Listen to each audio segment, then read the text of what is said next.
आज पण आपल्याला असलं दृश्य बघायला भेटणार होतं, माहीत नव्हतं. खूप भयानक आग लागली होती वाकडमध्ये. तर नमस्कार मित्रांनो, जय महाराष्ट्र. परत एकदा स्वागत आहे आपल्या ब्लॉगमध्ये. आज सकाळी पहिली ट्रिप भेटली होती आपल्याला विशालनगरची, आणि हा चुतिया डायरेक्ट आडवी आला माझ्या. तरी हॉर्न वाजून लेफ्टला गाडी दाबून मी पुढे निघलो. जाऊ दे म्हणलं, सोडून द्या. आणि आज सोमवार होता म्हणून महादेवाच्या पाया पडून आपण निघालो आपल्या पुढच्या दिशेने. आणि आपल्याला वाकडमध्येच हायवेच्या इथं इंडियन ऑइल पेट्रोल पंपापाशी आग लागलेली दिसली होती. आपण पुढे निघालो. पुढे तिथं थोडा चहा पिला आपण मस्तपैकी. दुपारचे 1:30 वाजले होते म्हणून मला घरी जेवायला पण जायचं होतं.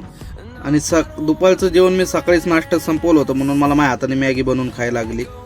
आबड धोबड मॅगी बनवली आणि घेतली खाऊन. जाऊ दे म्हणलो. बाई या सिरियसमध्ये सायकल नीट करत होता. मग मला 2-3 लोकल ट्रिप मारल्या मी. आणि 5:30ला मला डायरेक्ट लागली तळेगावची ट्रिप. वरती अख्खं वादळ भगवं झालं होतं. सनसेट एकदम मस्त होता. मग तळेगावमध्ये जाऊन थोडा चहा पिला, कारण की चहा हे मेन महत्वाचं आहे. आणि तळेगावात नाही येताना सेंट्रल चौकात ट्रॅफिक लागणार नाही असं कधी होऊच शकत नाही. तिन्ही जागेवरून येतात एकाच जागे आणि लटकतात सगळे ट्रॅफिकमध्ये. ट्रॅफिक खूप जाम होती. आणि घरी जाताना तापकीर चौकात पण काय तर छोटा मोठा ॲक्सिडेंट झाला होता. म्हणलं जाऊ दे. चला मित्रांनो, आजसाठी एवढंच. भेटूया उद्या.